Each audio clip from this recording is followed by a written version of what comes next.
Class start किया जाए।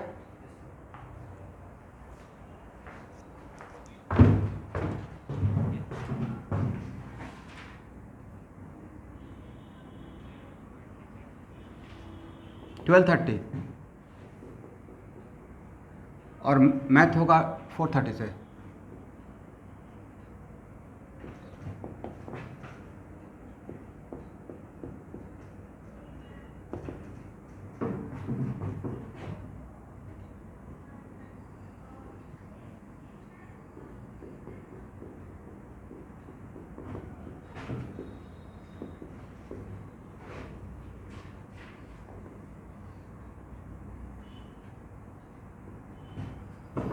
Question number 10।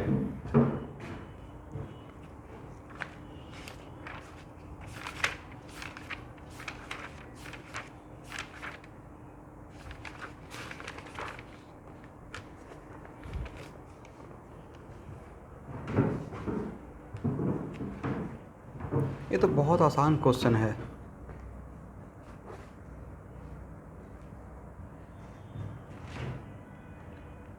अगर कोई मेरे पास वेक्टर ए है जिसका मैग्नीट्यूड 4.5 यूनिट है, राइट,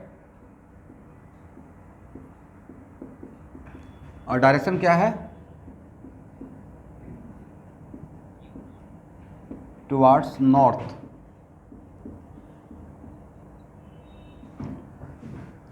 तो अगर वेक्टर ए को 3 से मल्टीप्लाई कर देंगे, कोई बात नहीं, वेक्टर को 3 से मल्टीप्लाई करेंगे तो दूसरा वेक्टर बन जाएगा, राइट। लेकिन जिससे मल्टीप्लाई कर रहे हैं पॉजिटिव स्केलर क्वांटिटी है, करेक्ट ना। तो आपको क्या बताएं, किसी भी पॉजिटिव स्केलर क्वांटिटी से मल्टीप्लाई करते हैं तो डायरेक्शन सेम रहता है, मैग्नीट्यूड चेंज होता है, राइट।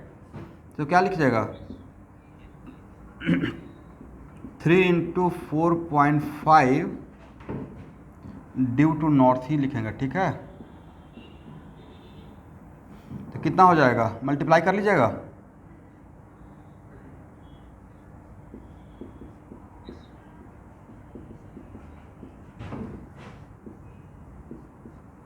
Due to north.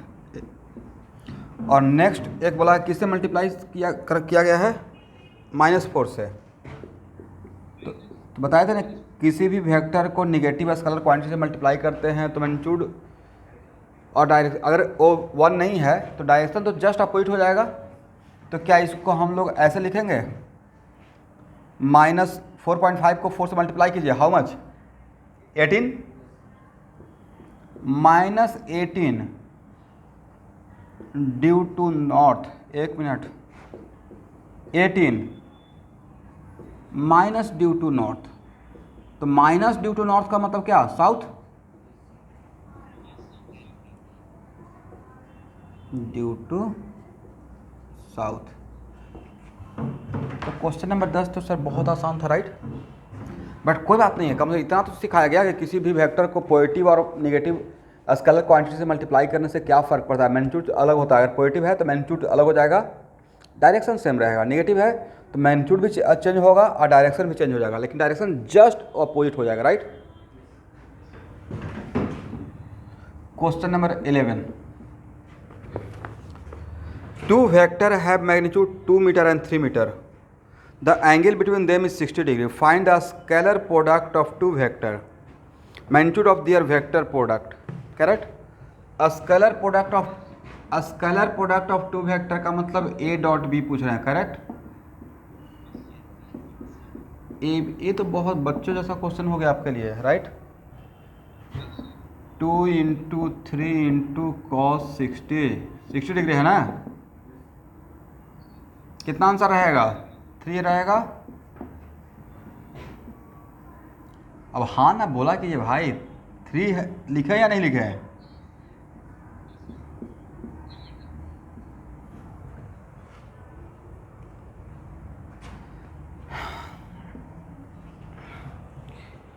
अब मीटर का बात कीजिएगा तो मीटर नहीं, मीटर स्क्वायर फिर बोलना पड़ेगा, नहीं। अब अगर यूनिट को केयर करना चाहते हैं तो बढ़िया से केयर कीजिए, अदरवाइज नहीं केयर कीजिए। बच के निकालना चाहते हैं तो विदाउट यूनिट बोलिए, और नहीं तो मीटर इंटू मीटर क्या हो जाएगा, मीटर स्क्वायर बोलेंगे, राइट। ए क्रॉस बी के लिए क्या लिखेंगे सर, ए का मैग्नीट्यूड बी का magnitude sine theta N cap, right. A का मैग्नीट्यूड हो गया 2, बी का मैग्नीट्यूड हो गया 3 और साइन 60 एन कैप। और साइन 60 का कितना वैल्यू था, √3/2। तो 2 इंटू 3 इंटू √3/2 मतलब 3√3 एन कैप। बट इसका पूछा गया है आपसे मैग्नीट्यूड, तो मैग्नीट्यूड का मतलब मॉडुलस ले लेंगे। तो ये क्या है, यूनिट वेक्टर ना, तो यूनिट वेक्टर का मॉडुलस कितना हो जाएगा 1। तो यही तो आंसर होगा।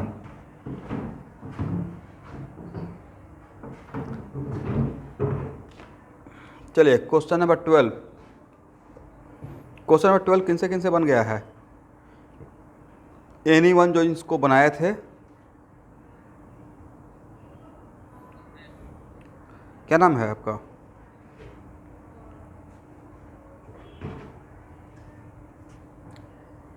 बनाए हैं।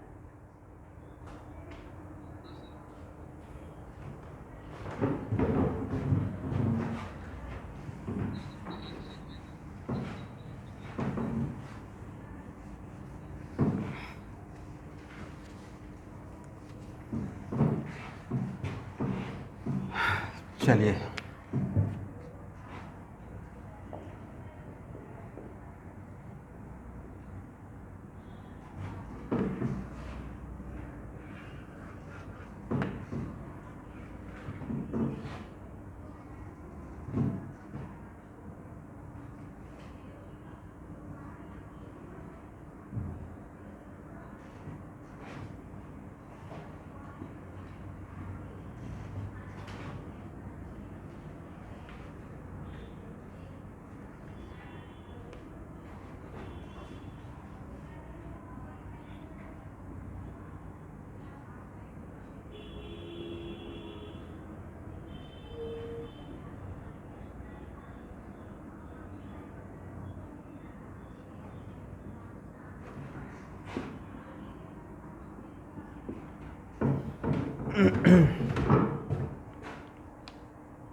ओके एवरीवन, बोला गया है ए रेगुलर हेक्सागोन है, करेक्ट।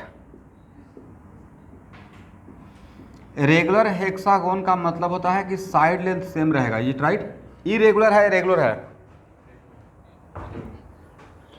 रेगुलर का मतलब साइड लेंथ सेम रहेगा, ये राइट।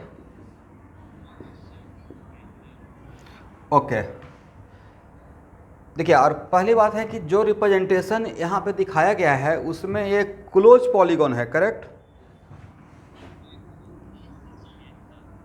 तो भाई क्लोज पॉलीगॉन है तो किसी भी क्लोज पॉलीगॉन का रिजल्टेंट 0 होता है, राइट।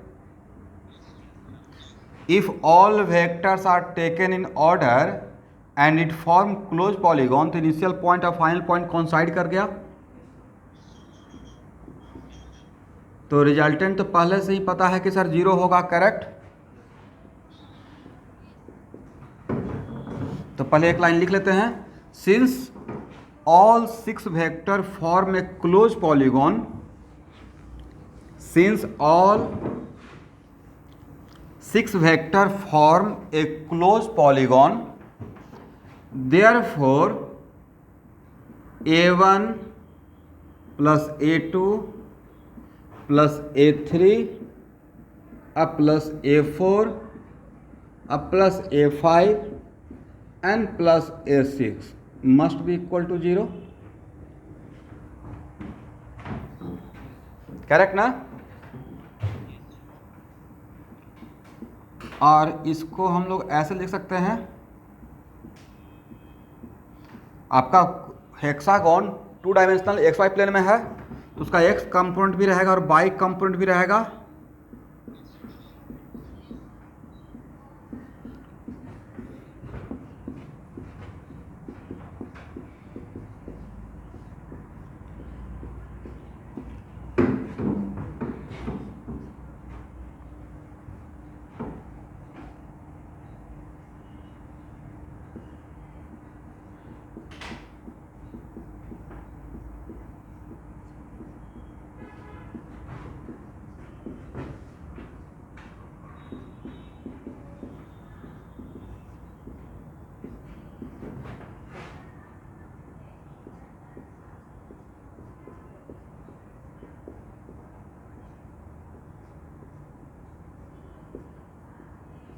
इक्वल टू 0, करेक्ट ना।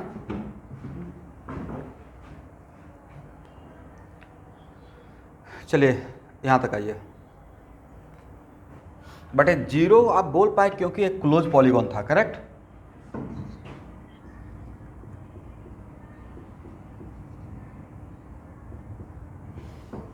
तो डायरेक्टली इसको सम ऑफ एक्स कंपोनेंट लिख दें, थोड़ा जगह बच जाएगा। सबका एक्स कंपोनेंट एक साथ इंटू आई और सबका बाई कंपोनेंट एक साथ into J equal to 0। Right hand side में 0 है नहीं, इसका मतलब लेफ्ट हैंड साइड में 0 तभी होगा ना जब ए ब्रैकेट और ए ब्रैकेट भी 0 हो जाएगा। इसका मतलब क्या यहाँ से ए बोल सकते हैं, it means sum of A X must be equal to 0 and sum of A Y must be equal to 0। यहाँ तक आइए।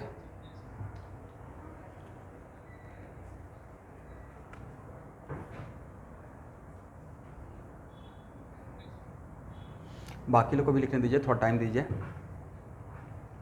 समझ समझ के लिखिएगा। हो गया एवरीवन, वेरी गुड। इसको हटाया जाए।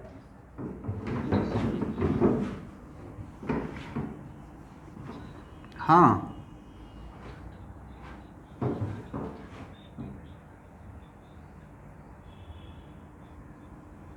आप देख लीजिएगा, क्योंकि कैटलिस्ट का ऑफिस से फ़ोन तभी जाएगा जब आपका अटेंडेंस वहाँ पर नहीं रहेगा। और अटेंडेंस में भी आज के डेट में कोई कन्फ्यूजन नहीं है, 1 से 2 दिन वेट कर लीजिए। आपको पेरेंट्स का व्हाट्सएप ग्रुप बना रहा हूँ, ठीक है। ऐसे मैं कुछ नहीं कर सकता हूँ, बिकॉज आप जो चैट बॉक्स में लिखेंगे वही डायरेक्टली, अगर चैट बॉक्स में कुछ ABCD भी लिख दीजिएगा ना, तो वही ABCD वहाँ पर जाएगा, नज़र आएगा कि आप चैट बॉक्स में क्या लिखते हो। मैं उसको कुछ इफ एंड बट नहीं करूँगा, डिट्टो वही चैट बॉक्स चला जाएगा पेरेंट्स ग्रुप में। वो बेटर भी है, डिसिप्लिन भी रहेगा। तो चैट बॉक्स में अगर आप लिखेंगे तो जाएगा और नहीं लिखेंगे तो नहीं जाएगा, करेक्ट। इसलिए आप इसमें अगर कोई स्टूडेंट बोलते हैं कि सर मैंने तो अटेंड किया था, आपने तो भाई आपने अटेंड किया था। मैं बार बार बोल रहा हूँ कि हर दिन अटेंडेंस लगाना है, मुझसे बिना पूछे हुए ज्वाइन करते हैं अटेंडेंस लगा लीजिएगा, करेक्ट ना। इसलिए उसमें मेरे तरफ से कोई मिस्टेक नहीं रहेगा। इसमें पहले हुआ एक्चुअली 12th क्लास में हो रहा था, तो स्टूडेंट क्या किए कि जब भी यहाँ से कुछ कॉल जाता था कि आपने क्लास किया नहीं, सर मैं तो किया था, आप ऐसे कैसे बोल दिए सर, ये तो बड़ा ख़राब लग रहा है सर, पेरेंट्स डांट रहे हैं। मुझे सोचा क्या मैं क्या करूँ, इसका रिप्लाई कैसे कर सकता हूँ, चैट बॉक्स से डाल दूँगा। अब भाई आप देख लो, राइट, बेटर है ना। वहाँ से ये डिस्कशन ही ख़त्म हो जाएगा कि मैं किया था या नहीं किया था, मेरे आपके बीच का डिस्कशन ख़त्म। जैसे केमिस्ट्री क्लास में 10 बच्चे सिर्फ अपना अटेंडेंस दिए हैं, तो बाकी सबका ऑप्शन दिखाएगा और सबके पास कॉल जाएगा। ओनली 10 स्टूडेंट अटेंडेंस दिए हैं, 15 आज वाला क्लास का। हाँ, अब बाकी सब भूल गए एक लाइन से, तो सबका एब्सेंट रहेगा।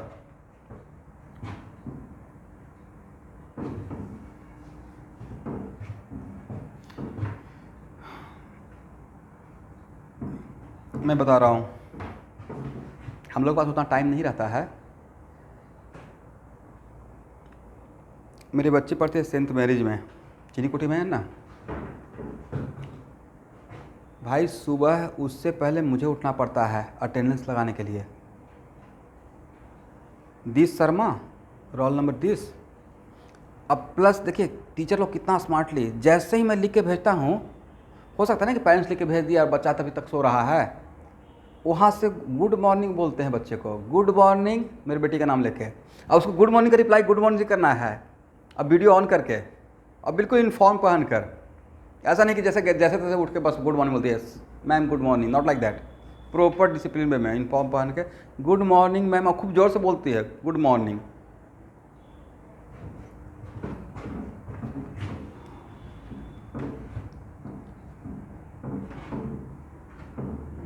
चलिए एनीवे, A1x बताइए, वैल्यू मत पुट कीजिएगा, सिर्फ एंगल के टर्म में। A1 किस, A1x का वैल्यू, A1x के लिए क्या लिखिएगा, यहाँ पे हम लोग इस फार्मूला का यूज करेंगे, X equal to A cos theta और A Y equal to A sine theta वाला, ठीक है। तो क्या ए वन कॉस जीरो लिख दें, और A one cos A one equal to A two equal to A three equal to A four equal to A five equal to A six equal to A मान लेते हैं, magnitude same है। A cos zero A two X कितना होगा, तो मेरा ए to किस quadrant में है, एवरी वन क्वाड्रेंट देखते रहिएगा रफ वर्क करके। और फर्स्ट क्वाड्रेंट का पॉजिटिव एक्स एक्सिस का कितना एंगल 60 ना, तो क्या लिख सकते हैं, A cos pi by three. Okay, A three आपका किस क्वाड्रेंट में है, सेकेंड क्वाड्रेंट। और एक मैं शॉर्टकट ट्रिक बताता हूँ, बहुत लाइफ आसान हो जाएगा आप लोग का। आज के बाद it is very important to note that कि कोई भी ऐसा एक वेक्टर दिया रहेगा ना और किस क्वाड्रेंट में है, तो एक तो सर आपने शिफ्टिंग कॉन्सेप्ट बता दिया, राइट। और उससे भी ज़्यादा लाइफ आसान करना चाहते हैं तो उस वेक्टर के टेल पे एक imaginary X axis Y axis बना लीजिएगा, लाइफ और भी आसान हो जाएगा, ठीक है। तो उससे क्या होगा कि इसको शिफ्ट नहीं करना पड़ेगा। जैसे ए थ्री के लिए मैं पूछा तो यहाँ पे एक इमेजनरी एक्स एक्सिस और वाई एक्सिस बना लीजिए, नहीं पता चल जाएगा किस क्वाड्रेंट में है, और एंगल भी निकल जाएगा। तो एंगल कितना, पॉजिटिव एक्स एक्सिस है, वैल्यू नहीं पूछा हूँ, एंगल बताइए। जैसा क्वेश्चन में प्रूफ करने के लिए दिया गया है 2 पाई बाई थ्री, राइट, 120 रहेगा। ए कॉस 2 पाई बाई थ्री, उसके बाद ए फोर एक्स कितना रहेगा, एवरी वन।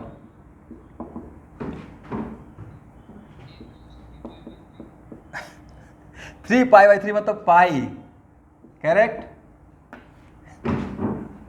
ओके, ए फाइव और ए फाइव किस क्वाड्रेंट में है? कितना एंगल होगा, ए कॉस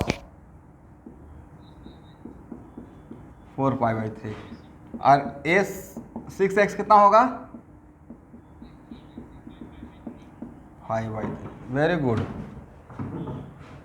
अब यहाँ पे वैल्यू, यहाँ देखिए इसमें आकर सबको पुट कर देना है। यहाँ तक लिखने के बाद तो क्या लिख सकते हैं, A cos zero plus A cos pi by three plus A cos 2 pi by three plus A cos pi अब प्लस ए कॉस कितना था 4 पाई बाई थ्री अब plus A cos 5 pi by three must be equal to zero.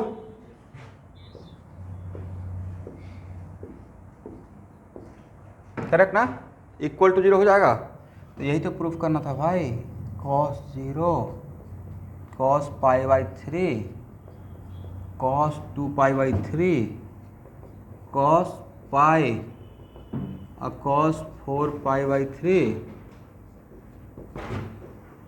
अब cos 5 pi by three equal to कितना हो गया, zero. Proof हो गया। चलिए एवरीवन, तो वहाँ पे सिर्फ इसी को प्रूफ करने के लिए दिया गया था, बट यहाँ से हम लोग साइन का भी तो प्रूफ कर लेंगे, हाँ या ना। सम ऑफ बाइक कंपोनेंट अगर जीरो करेंगे तो क्या बाइक कंपोनेंट के लिए यहाँ पे कॉस चला था, यहाँ पे साइन लिखते चले जाएंगे, A sine zero plus A sine pi by three A sine 2 pi by three A sine pi A sine 4 pi by three plus A sine 5 pi by three equal to zero, right.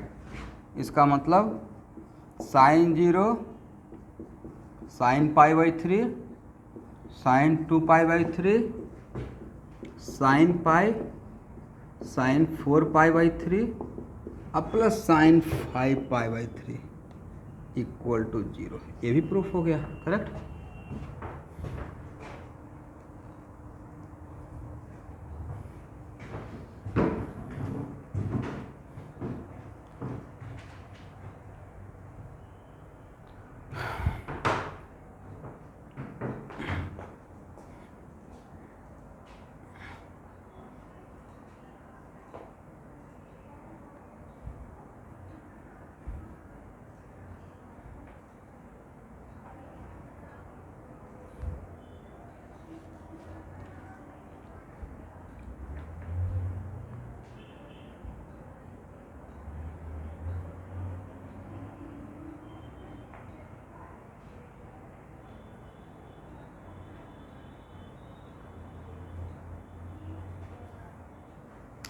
हो जाएगा तो बोलिएगा everyone.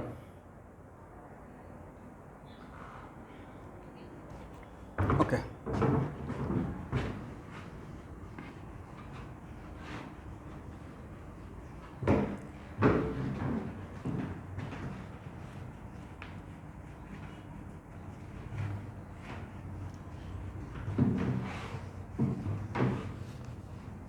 Question number 12 एक बार पढ़ लीजिए।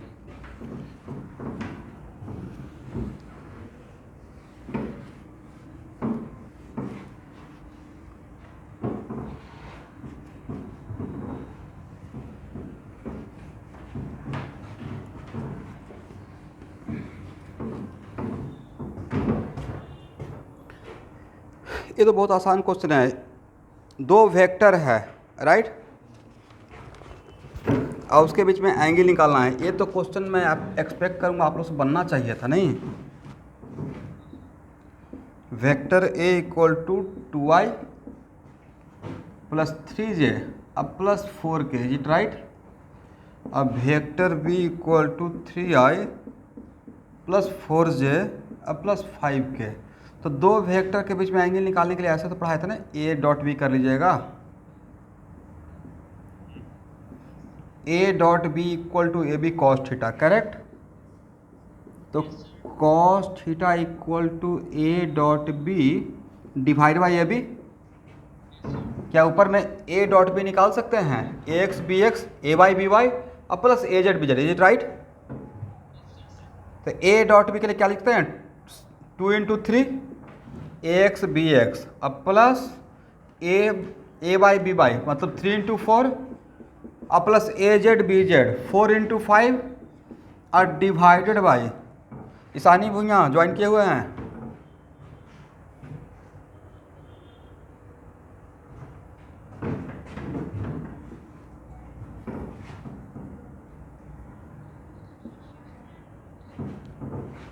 Okay she is not well today. आप कौन? अच्छा आप, अच्छा आपके फ्रेंड हैं वो। Okay okay okay no problem.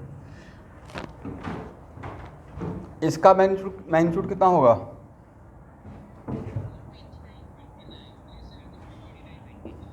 29। इसका 9 पर √50। ओके ये ऊपर में कितना होगा वैल्यू? कॉस थीटा इक्वल 38 और रूट ओवर ए मल्टीप्लाई कर लीजिएगा ना, 29 × 50 मल्टीप्लाई कर लेंगे, ठीक है। तो theta equal to cos inverse 38 और divided by root over 29 × 50। This is answer. इसी को कैलकुलेट कर लीजिएगा।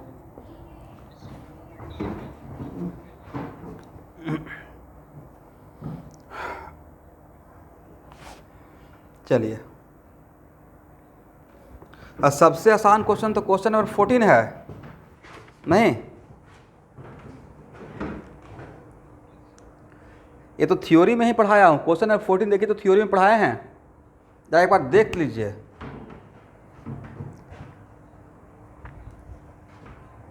एवरीवन क्या क्वेश्चन नंबर 14 थ्योरी में पढ़ाया गया है? तो क्वेश्चन नंबर 14 बनाने का रिक्वायरमेंट है, फिर भी बना देते हैं क्योंकि मैं प्रॉमिस किया था एक लाइन से सॉल्व कर दूंगा। इसको हटाया जाए। थ्योरी का एक एक लाइन पे पकड़ रखिएगा तब लाइफ आसान रहेगा।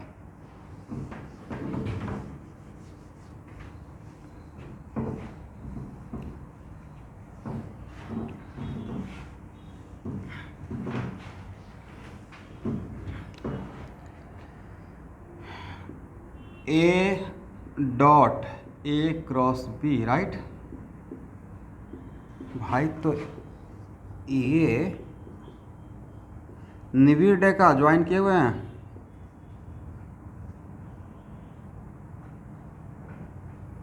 देखिए तो स्टूडेंट का बिना इन्फॉर्म किए हुए क्लास छोड़ देते हैं राइट। हम लोग को थोड़ा भी कुछ होता है इफ एंड बट तो बच्चों को मैं कल ही थोड़ा प्रॉब्लम हो रहा था, मैं खुद आपके मीटिंग में इन करके इन्फॉर्म करता हूँ, या क्लास शिफ्ट होता है तो।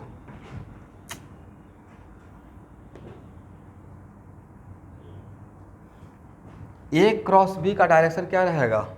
जिस प्लेन में ए और बी है उसके परपेंडिकुलर। इसका मतलब ए क्रॉस बी भी तो एक वेक्टर ही है ना, जस्ट लाइक से। तो मेरे डायरेक्शन में ए क्रॉस बी ये रहेगा वेक्टर सी, राइट। तो सी का ए के साथ कितना angle? It is kind of A dot C. तो ए का मैग्नीट्यूड सी का मैग्नीट्यूड cos 90, राइट, 0। ये तो होना चाहिए correct, because A is perpendicular to vector C.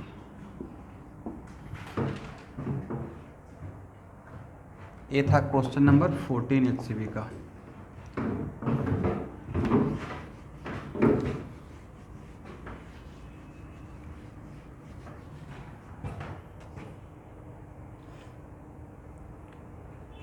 Question number 15, ये तो बहुत आसान क्वेश्चन है नहीं। A cross B equal to क्या बताए थे, फॉर्मूला क्या था? जहाँ तक मुझे याद है कि सर ये था A Y B Z minus A Z B Y, देखिए तो मिलाइएगा तो मैं सही रटा हुआ हूँ या गलत, plus A Z B X minus B Z J है, राइट। अब plus A X B Y minus A Y B X, देखो सही फार्मूला लिखा। तो क्या आप वेक्टर ए और बी से ये सब वैल्यू पुट कर पाएंगे?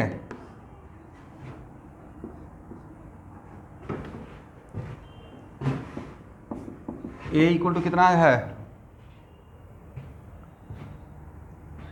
2i plus 3j plus 4k, it right. अब बी इक्वल टू कितना है? 4i plus 3j plus 2k। तो क्या ये सब वैल्यू आप नहीं पुट कर पाएंगे? पुट की जरा वैल्यू बताइए।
और आंसर मिला लेना है, देखिए तो आंसर आता है।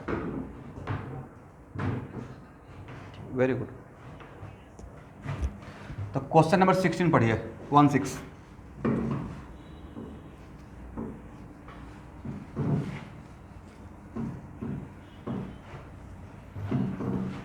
क्वेश्चन नंबर 16 में क्या है? If A B and C are mutually perpendicular, right.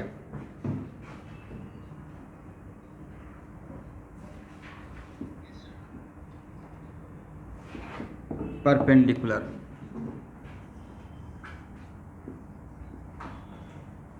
मतलब तीनों एक दूसरे पे परपेंडिकुलर है। तो ए बी, ए पे बी परपेंडिकुलर, करेक्ट।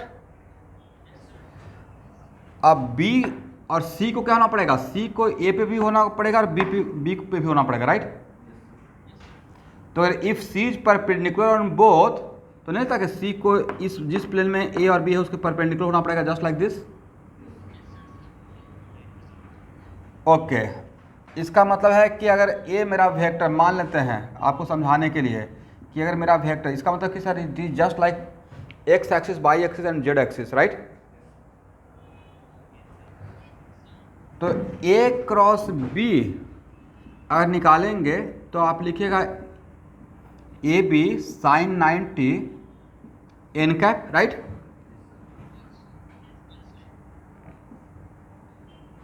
और N cap, is it N cap parallel to vector C? क्या एन कैप मतलब ए वेक्टर, इसका नाम C1 दे दीजिए, C1 तो दे सकते हैं ना। और C1 and vector C both are becomes parallel, is it right? अब भाई जब दोनों पैरेलल ही बन गया तो दोनों के बीच में एंगल कितना रहेगा? 0, 0 नहीं तो 180, 0 नहीं तो 180। और C1 क्रॉस C या C क्रॉस C1 लिखते हैं, C क्रॉस C1, तो आप ये लिखेंगे ना C का मैग्नीट्यूड, C1 का magnitude sine theta N dash cap. और यहाँ पे साइन थीटा का वैल्यू क्या रहेगा? बिकॉज यहाँ पे थीटा या तो 0 हो गया नहीं तो 180 हो गया, राइट। दोनों केस में 0। तो पहला वाला तो प्रूफ हो गया कि अगर ए बी एंड सी तीनों म्यूचुअली परपेंडिकुलर रहेगा तो ए वैल्यू डैम से और 0 होगा, A C cross A cross B, right. अब इसका क्या बोला गया है? Is it converse is true? क्या इसका उल्टा 0 हो, उल्टा सही बात है? उल्टा कन्वर्स ट्रू का मतलब कि अगर ए 0 है तो क्या यहाँ से कंक्लूजन बोल सकते हैं कि A B and C must be perpendicular to each other? इसी बात को सीखना है, नहीं बोल सकते हैं भाई बिना कुछ बोले हुए। इस अगर ये तीनों परपेंडिकुलर है तो ए वैल्यू तो डैम से और 0 होगा, मैंने प्रूफ कर दिया। बट इसका उल्टा का मतलब है कि it this one is 0, then we can must say that A B and C are always mutually perpendicular. तो इसको देखते हैं एक एग्जाम्पल से पहले, ठीक है? पहले यहाँ तक लिख लीजिए। हो गया ना एवरीवन? चलिए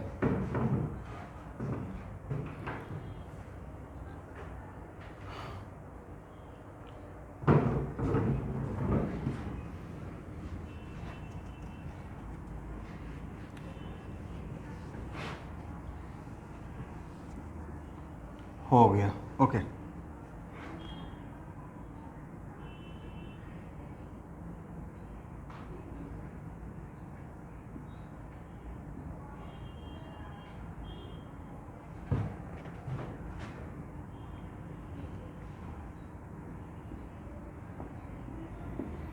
जैसे ही मैंने आपको ये बात बोल दिया कि थीटा 0 से 90 के बीच में है, मतलब थीटा म्यूचुअली परपेंडिकुलर नहीं है, सॉरी ए और बी म्यूचुअली परपेंडिकुलर नहीं है एक दूसरे पे, राइट? ओके। और उसके बाद मैंने आपसे और एक मैंने वेक्टर्स, और मेरा वेक्टर ए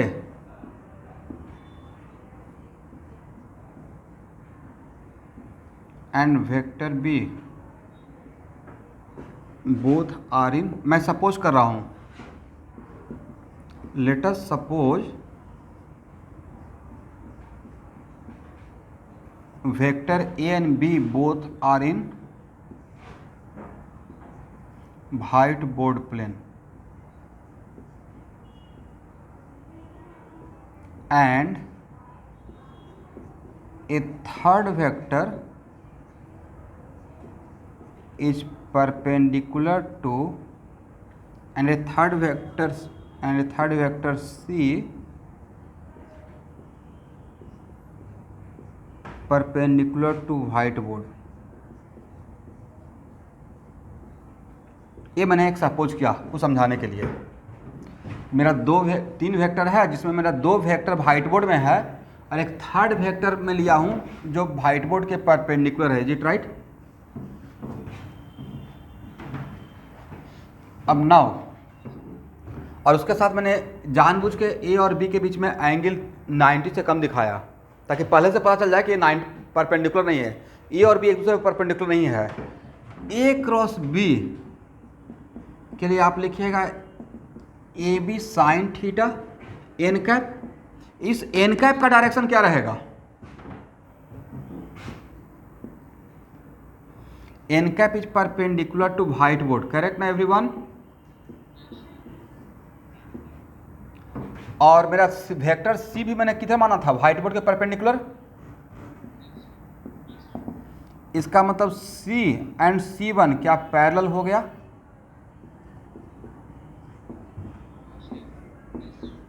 बिकम्स पैरेलल, करेक्ट ना? पैरेलल चाहे एंटी पैरेलल, पैरेलल या एंटी पैरेलल दोनों बोल सकते हैं। दो पैरेलल रहेगा तो एंगल 0 रहेगा, एंटी पैरेलल रहेगा तो एंगल 180 रहेगा। तो भाई C cross C1 equal to क्या लिखेगा? C1 sine theta Indus. यहाँ पे थीटा क्या रहेगा अकॉर्डिंग टू माई एजम्पशन, मैंने जो काम किया उसके अकॉर्डिंग? ये और ये पैरेलल हो गया ना, तो हर केस में 0 हो जाएगा। इसका मतलब C क्रॉस C1 0 मैंने कर दिया। C cross C1 now become 0, is it right? But क्या तीनों एक दूसरे पर परपेंडिकुलर है, या A और B आपस में परपेंडिकुलर था क्या? नहीं था। इसका मतलब इसका उल्टा हो भी सकता है और नहीं भी हो सकता, इज इट राइट? चलिए, मैंने ये नहीं बोला कि इसका उल्टा नहीं हो सकता है, मस्ट नहीं बोलेंगे, मे और may not, is it right?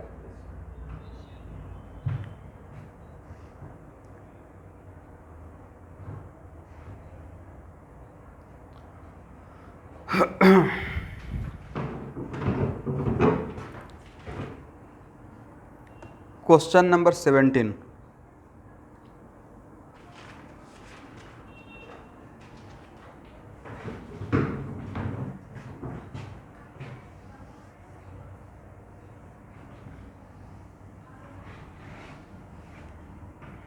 बढ़िया क्वेश्चन है। ए particle moves on a straight line with a constant speed. ये बड़ा इंटरेस्टिंग है। पार्टिकल किस टाइप के पाथ पे जा रहा है? स्ट्रेट लाइन पे, और स्पीड भी क्या है? कांस्टेंट है, राइट? तो भाई मैंने बोल दिया, यहाँ देखिए तो सब लोग, पार्टिकल का पाथ यहाँ देखिए। क्या क्वेश्चन नंबर कौन सा क्वेश्चन है? 17 है ना? 17 को एक बार और पढ़िए आप लोग, यहाँ से कुछ नया चीज़ सीखिएगा और बहुत आगे के चैप्टर में जाकर इसका यूज करेंगे। सीखेंगे अभी यहाँ पे, बट इसका आगे के चैप्टर में यूज होगा।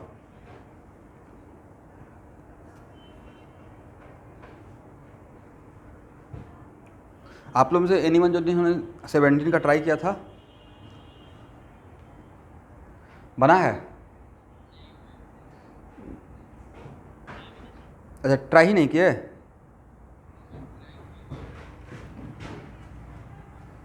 ओके।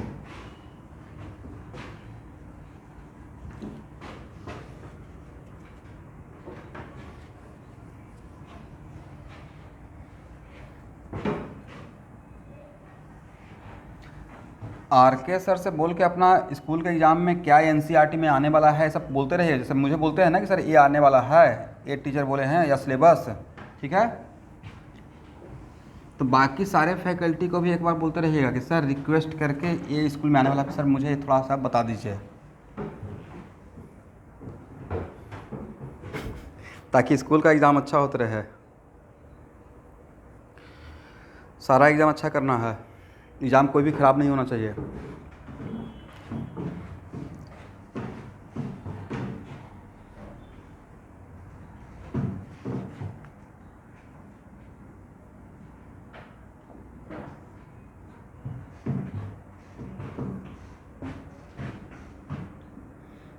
स्ट्रेट लाइन का मतलब इस टाइप का पाथ नहीं रहेगा, ओके? पहला बात तो ये है। तो स्टूडेंट, अगर पार्टिकल इस तरफ से ऐसे जा रहा है, तो यहाँ पे पार्टिकल का अगर वेलोसिटी पूछेंगे तो आप यहाँ पे इंस्टेंटेनियस वेलोसिटी, तो यहाँ पे dr का डायरेक्शन देखिएगा, और डी आर का डायरेक्शन किसके अलोंग बोलना है भाई, लेफ्ट टू राइट बोलिए, लेफ्ट टू राइट सर। जिस इस केस में मतलब सर जो टेंजेंट रहेगा तो, लेकिन टेंजेंट तो सर स्ट्रेट लाइन पे टेंजेंट और लाइन आपस में कोइंसाइड करते रहता है, राइट। इसका मतलब स्ट्रेट लाइन के केस में सर डायरेक्शन तो ऑलवेज फिक्स ही हो जाएगा, करेक्ट। तो वेलोसिटी एक वेक्टर क्वांटिटी है जिसमें बोल दिया कि स्ट्रेट लाइन पे मूव कर रहा है, दूसरा स्पीड भी कांस्टेंट कर दिया, मतलब सर मैग्नीट्यूड भी सेम है और डायरेक्शन भी सेम कर दिया, मतलब वेलोसिटी जो था वो कांस्टेंट है यहाँ पे मेरा, राइट। एक बात बोल सकते हैं कि अकॉर्डिंग टू स्टेटमेंट में यहाँ पे मेरा भी कांस्टेंट है, ओके। किसी मोमेंट पे मेरा पार्टिकल पॉइंट ए पे है, पी पे है, ठीक है। और it is very important to note that मेरा एक पॉइंट ओ है जो कि फिक्स कर दिया गया है, पॉइंट ए पॉइंट ओ है, and point O a rotation के चैप्टर में दोबारा यूज में लाऊंगा, fixed point O is fixed, is it right. और क्वेश्चन में है ओ इज, एक मिनट, क्वेश्चन में ही बोल दिया गया है O is a fixed point, variable point है fixed point, and point P is the point on the straight line, right? इसको फिक्स करना है बट इसको वेरिएबल रखना है according to question. This is my OP, correct.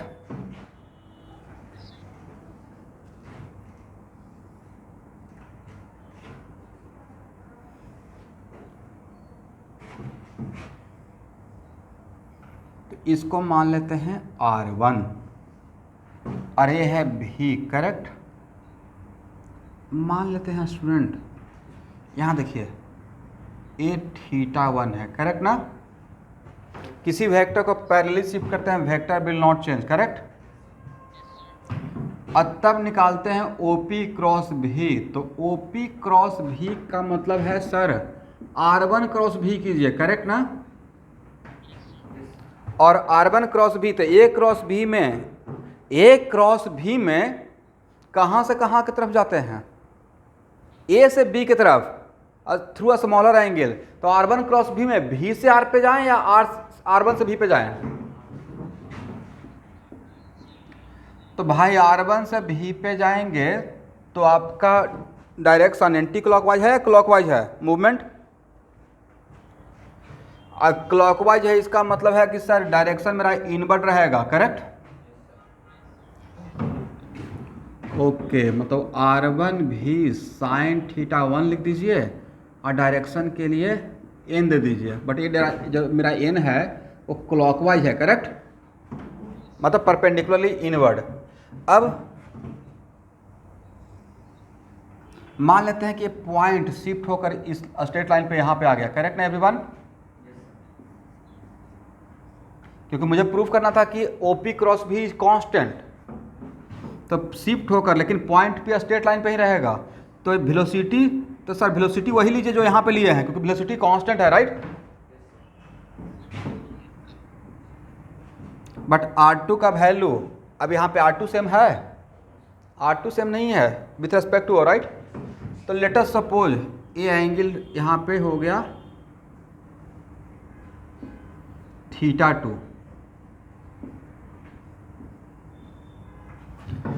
तो R2 cross भी के लिए क्या लिखिएगा, R2 क्रॉस भी में कहाँ से किसके तरफ घूमेंगे सर, R2 क्रॉस भी के लिए अगेन R2 से भी पे मूवमेंट क्या है, एंटी क्लॉकवाइज या क्लॉकवाइज। R2 भी साइन θ2, तो यहाँ इस पॉइंट के लिए डायरेक्शन अगर n लिए हैं तो यहाँ के लिए भी डायरेक्शन n ही लेंगे क्योंकि क्लॉकवाइज ही है, राइट।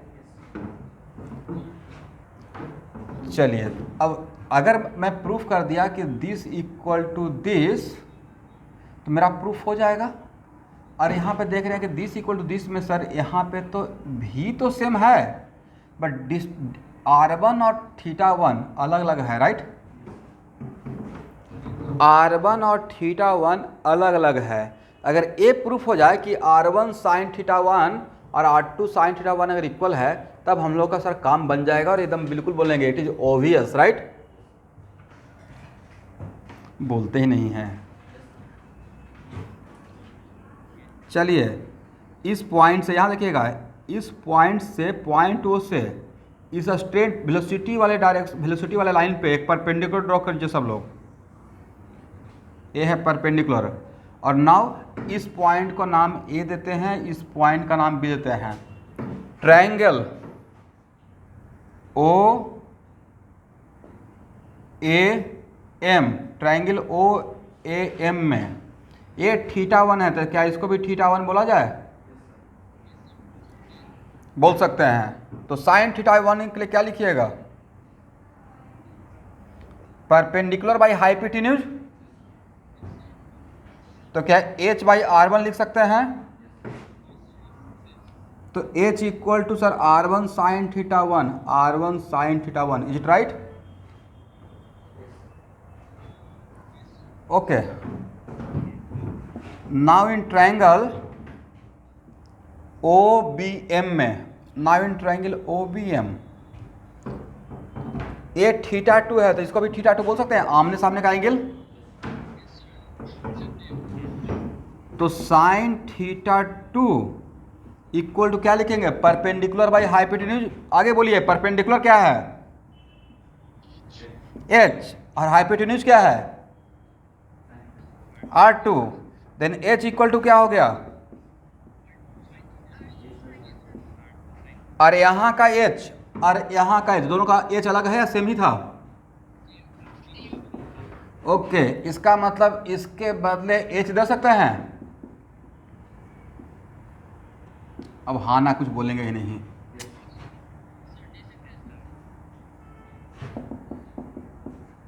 अब बताइए, from A and be different है या सेम ही है? सेम था। प्रूफ हो गया? From A and B r1 cross v becomes equal to r2 cross v, right?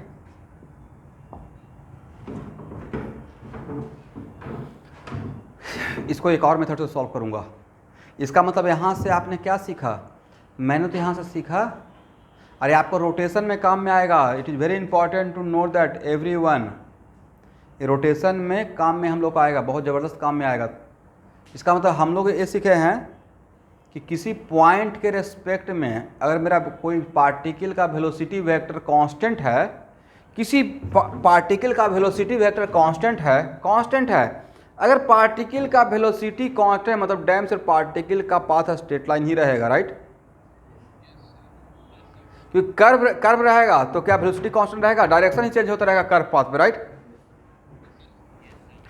इसका मतलब किसी पार्टिकल का वेलोसिटी कांस्टेंट है तो किसी गिवन फिक्स्ड पॉइंट से उस पॉइंट पे अगर पोजीशन चेंज भी होगा तो उसका उस पॉइंट से पोजीशन वेक्टर का वेलोसिटी वेक्टर का क्रॉस प्रोडक्ट पे फर्क नहीं पड़ेगा, सेम रहेगा, राइट?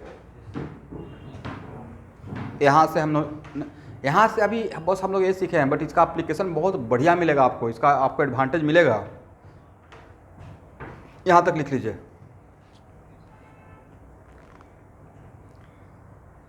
हो गया ना?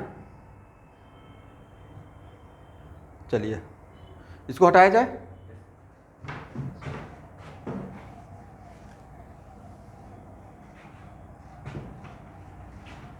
इसी प्रॉब्लम को लिखा हुआ था क्वेश्चन में, a particle moving on a given straight line with a constant speed at a certain time, it is at point, किसी टाइम पे पॉइंट पी, पार्टिकल कहाँ पे था? पॉइंट पी पे, राइट? बट क्वेश्चन में पहला ही लाइन था पार्टिकल मूविंग, राइट? जब पार्टिकल मूव कर रहा है तो उसका पोजीशन भी तो मूव करता रहेगा जहाँ पे किसी टाइम पे है, राइट? फिक्स कर रहेगा पार्टिकल या मूव कर रहा है?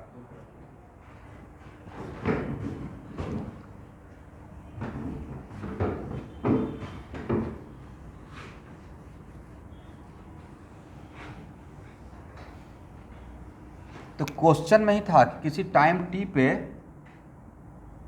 r क्रॉस v, तो भाई टी, ये r क्या है? At any time T position vector, right? तो टी तो नहीं पता है, तो डिफरेंट टी पे r डिफरेंट रहेगा, राइट? तो यहाँ से ही पता चल गया कि मेरा पॉइंट भी वेरी कर रहा है।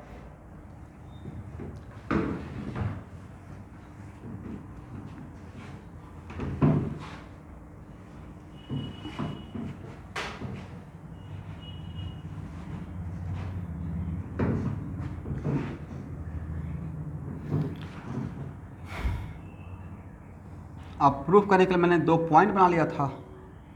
अब मान लेते हैं कि यह है R1,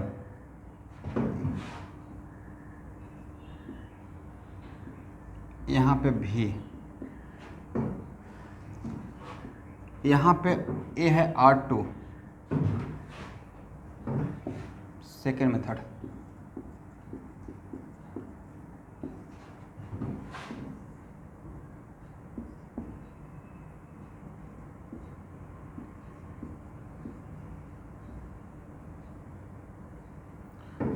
और प्रूफ करना है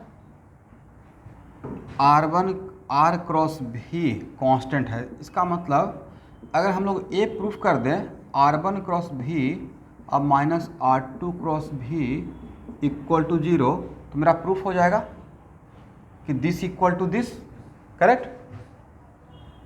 अगर मैं आपको ये प्रूफ करके दिखा दूं R1 cross V minus R2 cross V equal to 0, अगर ये 0 है तो क्या यहाँ से प्रूफ हो पाएगा कि R1 cross V equal to R2 cross V? ये बहुत स्मार्ट सॉल्यूशन रहेगा। तो पहले इसको देख लेते हैं, करेक्ट। तो R1 क्रॉस V और माइनस R2 क्रॉस V, इसमें से कॉमन क्या ले सकते हैं? V तो कॉमन ले सकते हैं, लेकिन V कॉमन लीजिएगा तो V को आगे नहीं, एक क्रॉस प्रोडक्ट है, इसमें ऑर्डर इंपॉर्टेंट होता है, राइट। तो V अगर बाद में है तो V को बाद में ही रखना है विथ क्रॉस का फंक्शन के साथ, डॉट के फंक्शन के साथ या क्रॉस के साथ। और R1 माइनस R2 को क्या लिख सकते हैं? R1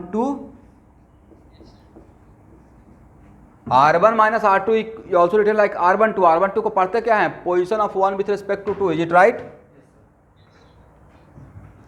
तो भाई V A है R1, A है R2, तो R12 क्या रहेगा? ये मेरा रहेगा R12, करेक्ट ना। यहाँ से ये है मेरा 0.2, ये है 0.1, करेक्ट। R1 के लिए 0.1, R2 के लिए 0.2, तो R12 का डायरेक्शन यहाँ से इसके तरफ रहेगा या यहाँ से इसके तरफ रहेगा? R12 position vector of 1 with respect to 2, 1 का पोजिशन 2 के रेस्पेक्ट में, तो 1 पे हेड रहेगा, 2 पे टेल रहेगा, right. R12 only depends on initial point and final point, correct ना। तो भाई R12 A है और V का डायरेक्शन A है, अन्यथा कि दोनों के बीच में एंगल 180 है।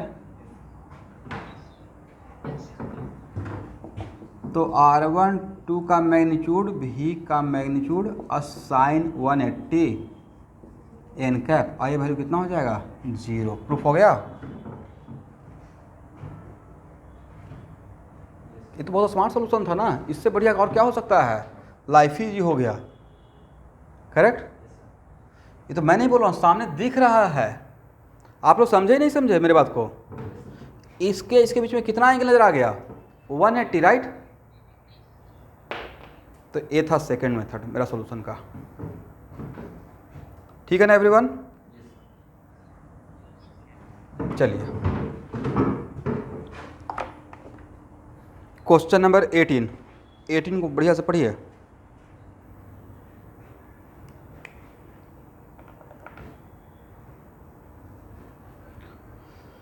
The force on a charged particle due to electric field and magnetic field।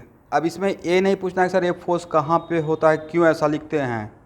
आपको एच में अभी पहला चैप्टर में नहीं बोले कि ये फोर्स क्यों होता है, कैसे होता है। बोल दिए हैं कि इलेक्ट्रिक फील्ड और मैग्नेटिक फील्ड में किसी चार्ज पार्टिकल पे ऐसे फोर्स लगता है, इट राइट। और डेमो दे रहे हैं कि क्रॉस प्रोडक्ट जो आप लाइफ में पढ़ रहे हो वो आपका जाया नहीं जाएगा, व्यर्थ नहीं जाएगा, कहीं ना कहीं आएगा, राइट। तो इलेक्ट्रिक फील्ड और मैग्नेटिक फील्ड, तो दोनों फील्ड मिलाकर जो होता है उसको बोलते हैं इलेक्ट्रोमैग्नेटिक। ये आपका चैप्टर है क्लास 12 में पढ़ना, इलेक्ट्रोमैग्नेटिक इंडक्शन। तो किसी भी चार्ज पार्टिकल को मैग्नेटिक फील्ड में अगर फेंकते हैं तो उस पर एक फोर्स लगता है, बट क्यों और कैसे नहीं क्वेश्चन यहाँ पे है, क्योंकि होता ना है कि बहुत सारी बातें मैं आपके बैच में बोलने से अब डरता हूँ। क्योंकि उसका करेक्ट टाइम नहीं होता है, उसमें टाइम वेस्ट हो जाएगा और कहीं ना कहीं आपको पक्का मिलेगा और जहाँ मिलेगा वहाँ पे बात करेंगे। तो ये फोर्स का एक्सप्रेशन दिया हुआ है Q E plus Q V cross B, suppose E is along X axis and B is along Y axis, is it right? उन्होंने बोल दिया in what direction and with what minimum speed we should a positively charge particle be sent so that net force on it is zero, correct? मतलब किस speed से और किस direction में particle को फेंका जाए, भेजा जाए, सो दैट उस पर नेट फोर्स क्या हो, जीरो हो, इज इट राइट?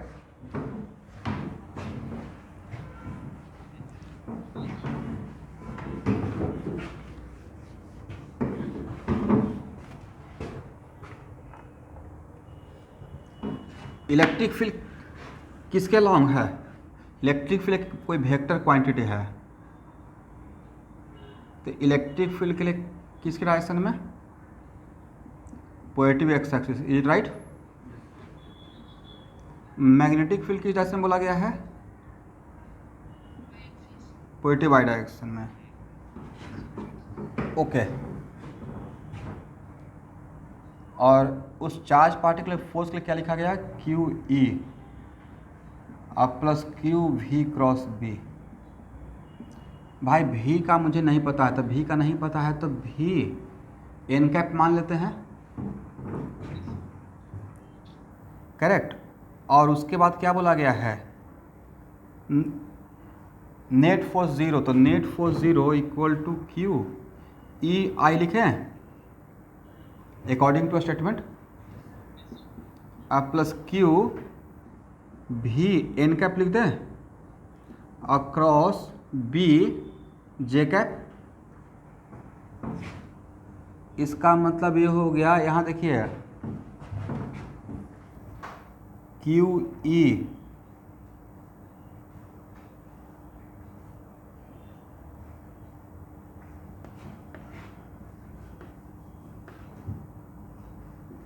क्यू भी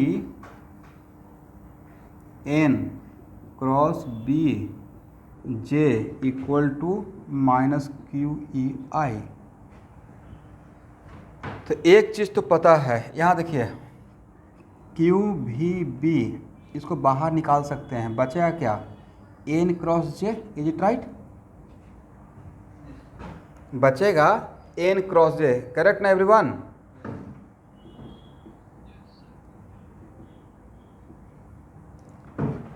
और एन क्या माने थे? Unit vector. एन क्या माने थे स्टूडेंट? Unit vector. अब भाई यहाँ देखिए, it is very important to note that N cross J, ए भी यूनिट वेक्टर, ए भी यूनिट वेक्टर, और एन क्रॉस जे का जो क्रॉस प्रोडक्ट रहेगा उसके बदले डायरेक्शन आना चाहिए। अब दिस इक्वल, दोनों के बीच में इक्वलिटी का साइन है ना, और लेफ्ट हैंड साइड में वेक्टर क्वांटिटी है और राइट हैंड साइड में भी वेक्टर क्वांटिटी है, और दो वेक्टर क्वांटिटी अगर सेम होगा तो उसका डायरेक्शन भी तो सेम होना पड़ेगा। तो राइट हैंड साइड का डायरेक्शन क्या है? माइनस आई, आई नहीं माइनस आई, आई है या माइनस आई है? माइनस, इस माइनस को यहाँ पे काउंट करें, माइनस आई, तो लेफ्ट हैंड का भी डायरेक्शन माइनस आई होना पड़ेगा। इसका मतलब है कि sir N cross J equal to minus I, तो एन क्या होना चाहिए? दिमाग दौड़ाइए, माइनस जे, आई क्रॉस जे पढ़ाए तो थे आपको, के होता है जे क्रॉस, एक मिनट, के क्रॉस जे क्या होता था? आई, तो के क्रॉस जे माइनस आई, तो यहाँ पे नहीं था कि एन का काम के करेगा, यहाँ पे एन क्या था? के था, करेक्ट। इसका मतलब है कि मैं पार्टिकल को किस डायरेक्शन में प्रोजेक्ट करूंगा? पॉजिटिव जेड एक्सिस के डायरेक्शन में, राइट? चलिए, तो ये तो हो गया। अब दो वेक्टर इक्वल है तो सिर्फ उसका डायरेक्शन इक्वल होगा या मैग्नीट्यूड भी इक्वल होगा? तो मैग्नीट्यूड होगा तो दोनों तरफ मॉडुलस ले लीजिए, तो मॉडुलस ले लीजिएगा तो अब ये पता चल गया कि ना कि एक के है, ये तो पता चल गया कि एक के है। तो मैग्नीट्यूड के लिए अगर मॉडुलस लीजिएगा तो यहाँ पे के पुट करेंगे तो इसका मतलब है कि ये पूरा ब्रैकेट माइनस आई है, राइट। इसका मतलब मैग्नीट्यूड भी इक्वल होगा तो क्यू भी B equal to Q E, right. तो v कितना रहेगा, q से q कैंसिल, तो v equal to E by B. ये तो आंसर होना चाहिए। देखिए तो मैग्नीट्यूड कितना है,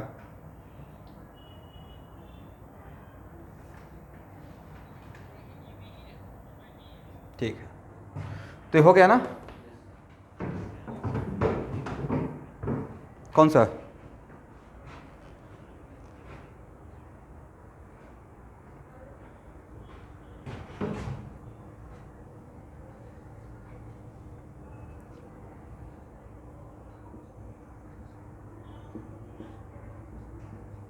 चलिए अब बढ़िया से एक्सप्लेन होगा।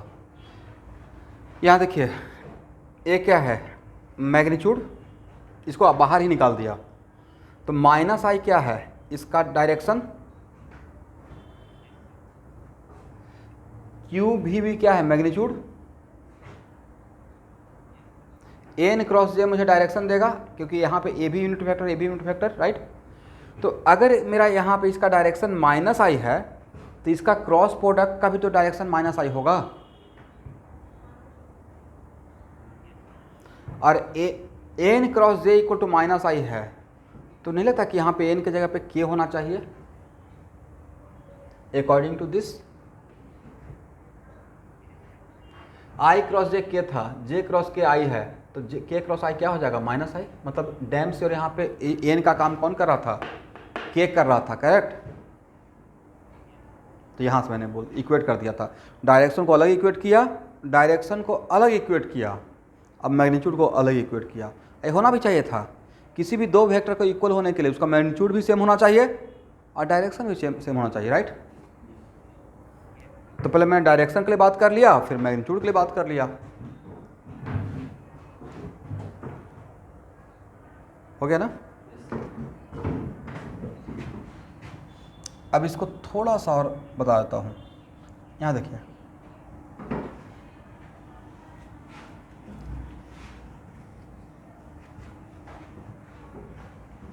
हो गया एवरीवन, इसको हटाए।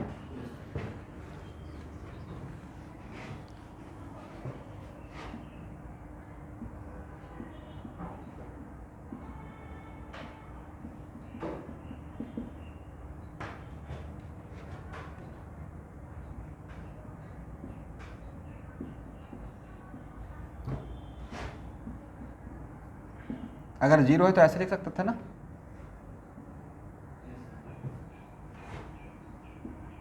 इस सेकेंड ऑब्जर्वेशन, जीरो का मतलब ऐसे लिख सकते हैं, दिस इक्वल जीरो मतलब क्यू इक्वल दिस वन।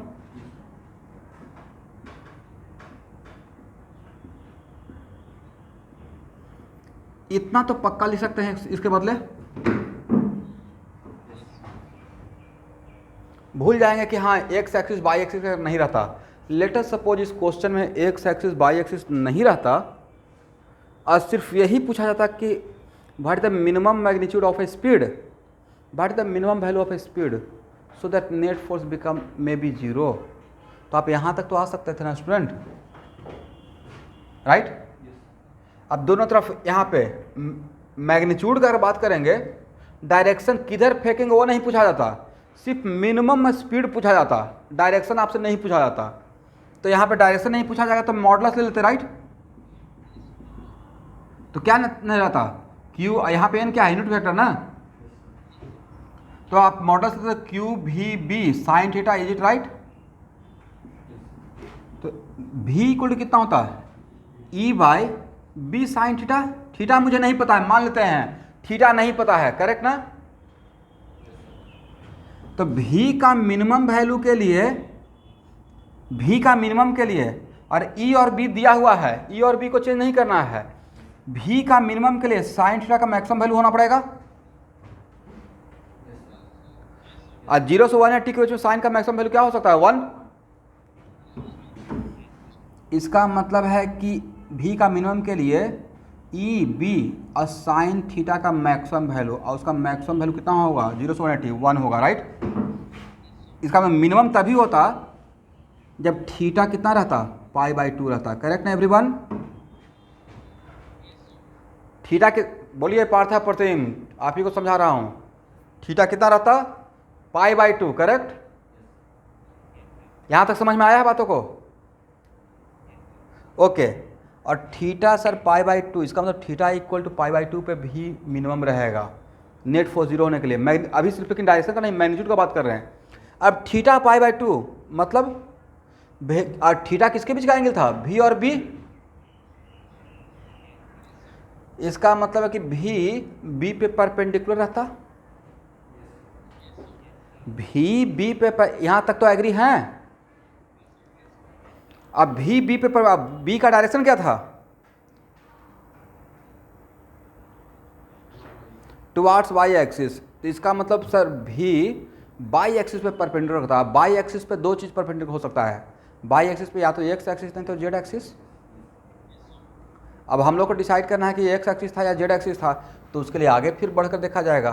तो यहाँ पे अब यहाँ पे देखिएगा, इसका डायरेक्शन एक्स एक्सिस तो लेंगे नहीं क्योंकि ऑलरेडी इसका डायरेक्शन एक्स एक्सिस है, करेक्ट। तो बी को अगर हम लोग एक्स एक्सिस की तरफ करते तो आप नहीं था कि एक्स एक्सिस करते, ये तो पता है कि B perpendicular to B, logic हो गया। और बी है मेरा अलोंग बाई एक्सिस, तो अब भी के लिए दो ऑप्शन था, एक्स एक्सिस या जेड एक्सिस। अगर एक्स एक्सिस लेते तो आपको नहीं लगता कि इसका यूनिट वेक्टर आई रहता और आई क्रॉस जे के हो जाता, तो के और आई बराबर होगा फिर डायरेक्शन, तब क्या लेंगे? Z axis, correct. तो ऐसे सेकेंड मेथड में लॉजिक ऐसा भी लगा सकते थे। जिस भी मेथड से समझ में आ गया उसको एक्सेप्ट करके इसको सॉल्व कर लीजिए, करेक्ट ना। ये कौन सा क्वेश्चन नंबर था? 18। अच्छा, जो ओके एवरीवन, जो क्लास में अभी नहीं है, ये मैं क्वेश्चन नंबर 18 सॉल्व कर रहा था। यहाँ पे 17 लिखा हुआ रह गया था, ये क्वेश्चन नंबर 18 था। क्वेश्चन नंबर 19 वेक्टर का लास्ट प्रॉब्लम HCB का।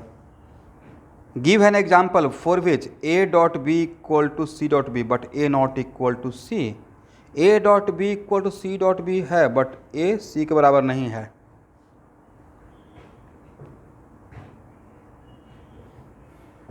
बोलिए तो क्या बोला गया है?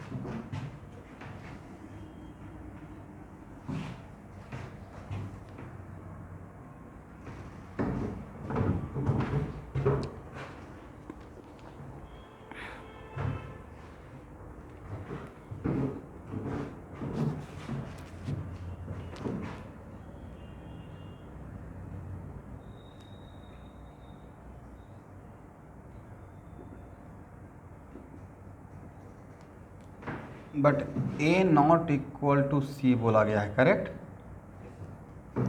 चलिए इसको हम लोग A डॉट B और माइनस C डॉट B लिख सकते हैं इक्वल टू 0। इसका मतलब A minus C dot B equal to 0। B को बाहर ले लिए। अब ये पूरा क्वांटिटी जीरो होने का एक तरीका ये हो सकता है कि ये ब्रैकेट जीरो हो जाए, बट ये ब्रैकेट जीरो नहीं करना है, यहाँ पे बोला हुआ है कंडीशन में, राइट।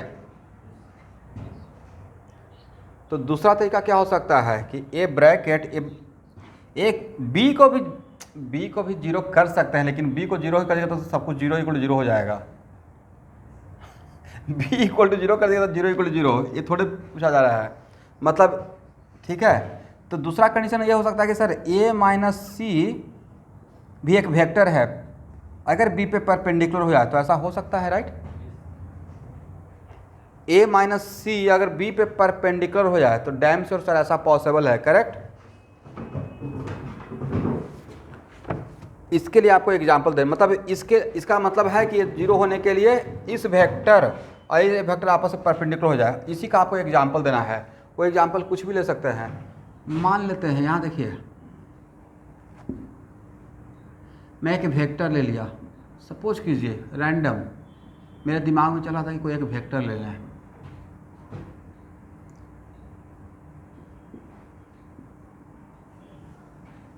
80 एक वेक्टर ले लिए,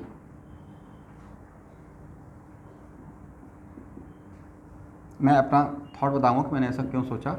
मेरे दिमाग में अब चल रहा है कि इसको परपेंडिकुलर कर दें, एक एग्जांपल आपको लेने के लिए। वो ऐसा इनफाइनाइट नंबर ऑफ एग्जांपल हो सकता है, सिर्फ एक नहीं हो सकता है। अब बी के ले लिए, सी के लिए कोई एक कुछ भी बोलिए लेकिन एक्स वाई प्लेन में हो, जेड उसका कंपोनेंट 0 हो, ऐसा कोई एग्जांपल बोली तो आपकी मर्जी, कोई भी एक एग्जांपल, बट सिर्फ उसका एक्स और वाई कंपोनेंट हो। प्लस बोल दीजिए, yes 5J cap correct.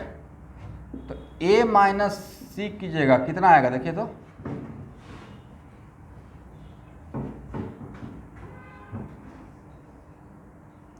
-2i -2, very good.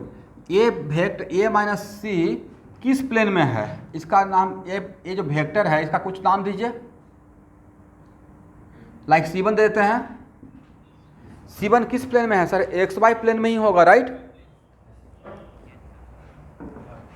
अब एक्स वाई प्लेन पे अब मुझे B एक ऐसा वेक्टर लेना है जो B इस पे एक्स वाई प्लेन पे परपेंडिकुलर हो। मैं मान लेता हूँ B =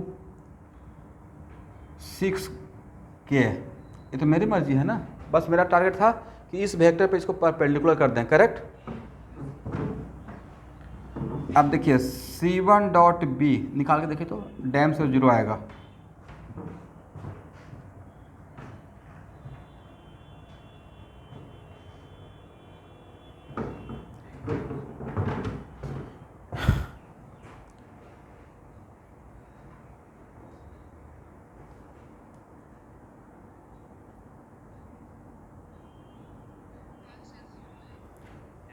यस इसका मतलब इस टाइप ऑफ क्वेश्चन में अगर एग्जाम्पल ऐसा तो क्वेश्चन आएगा नहीं, इसमें एक्चुअली क्वेश्चन क्या आएगा मैं बताता हूँ।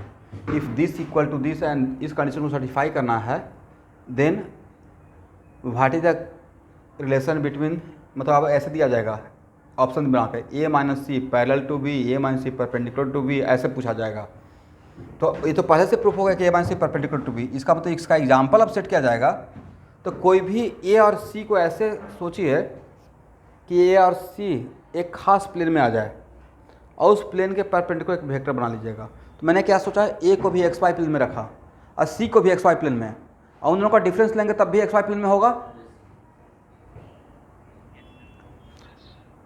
और अगर मेरा एक्स वाई प्लेन में A माइनस सी है तो उसका परपेंडिकुलर जेड एक्सिस के लॉन्ग कोई दूसरा वेक्टर मान लेंगे, कोई भी, ऐसा सिर्फ एक एग्जाम्पल हो सकता है या इनफाइनाइट नंबर ऑफ एग्जाम्पल हो सकता है, इनफाइनाइट।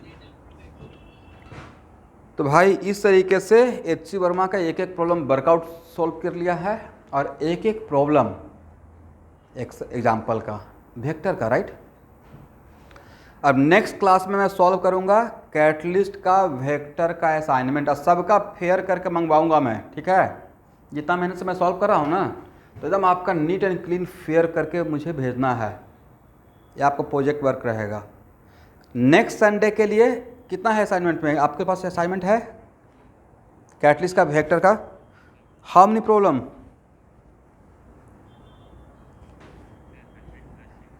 नहीं पूरा एग्जैक्ट बोलिए तो, नहीं तो मेरे पास लैपटॉप है मैं देख लूँगा। आप तो किसी के पास असाइनमेंट है,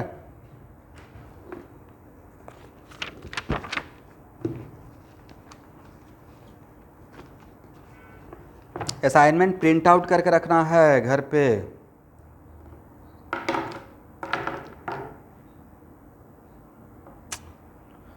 आप लोग क्या काम करते हो भाई, मैं कितना बार बोलूँगा असाइनमेंट को प्रिंट आउट करके रखना है।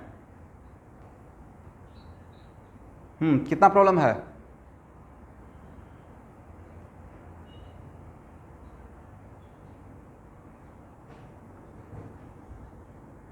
नेक्स्ट टाइम से फिजिक्स के क्लास के डिस्कशन क्लास के टाइम पे जो भी भेजते हैं असाइनमेंट और HCB, अगर फिजिक्स क्लास से HCB असाइनमेंट एकदम सामने रहना चाहिए।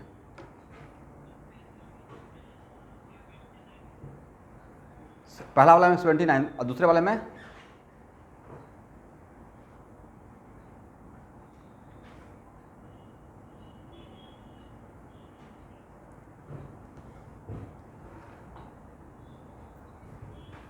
ओके। नेक्स्ट संडे 1 से एक्सरसाइज 1 का 1 से लेकर 50 तक डिस्कस करूंगा, और 1 से लेकर 50 तक आपकी तरफ से नहीं आना चाहिए, मैक्सिमम आपको ट्राई करना है। सर आप लोग पूछते रहते थे ना कि सर काम क्या करें, लाइफ में बेकार पड़े हुए हैं। कहाँ तक सॉल्व करूंगा? 1 से 50, 1 से 50 तक मैक्सिमम आपको ट्राई करना है। आज जो आपसे नहीं बनेगा वो यहाँ पे ऐसे करके तोड़कर 3 संडे में असाइनमेंट कवर हो जाएगा। करेक्ट?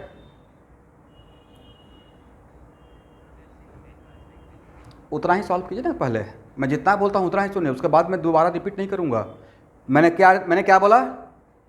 बातों को रिपीट कर कंफर्म नहीं करना है, मैं एकदम सोच कर बोल रहा हूँ। मुझे दोनों एक्सरसाइज कवर करना है। पहले मैं आपको नेक्स्ट संडे तक क्या टारगेट दे रहा हूँ, बोलिए फिर से। एक्सरसाइज 1 में 1 से लेकर 50 तक इतना कर पाएंगे, ओनली 50 प्रॉब्लम के लिए टारगेट दे रहा हूँ। अब हाँ ना कुछ नहीं बोलते हैं, सबसे बड़ा समस्या ये है, जब खुद का काम करने का टाइम आ गया तो चुप हो जाते हैं। 1 से लेकर 50 तक करना है, राइट?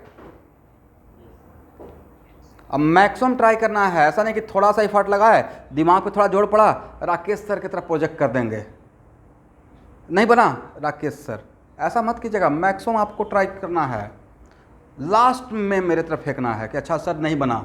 मैं तो ऐसे आऊँगा तो बिल्कुल ब्लैंक ही आऊँगा, 1 से 50 तक पूछते रहूँगा, 1 2 3 4 कौन कौन सा नहीं बना, सब सॉल्व करेंगे एक लाइन से। बट मैक्सिमम आपको ट्राई करना है। तो इस कमिंग संडे के लिए 1 से 50, उसके नेक्स्ट संडे फिर से 50 से लास्ट जहाँ तक बोलते रहूँगा। अरे बिल्कुल नहीं काउंटर क्वेश्चन करना है कि सर क्या मैं स्टडी मटेरियल भी बनाऊँ, मैं उसको बनवाऊँगा, जैसे मैं अभी बोलता हूँ प्लीज़ वैसे फॉलो कीजिए। करेक्ट? HC वर्मा तो हो गया ना एकदम बहुत स्मूथली बढ़िया से? ठीक है, आज का इतना ही। Thank you everyone.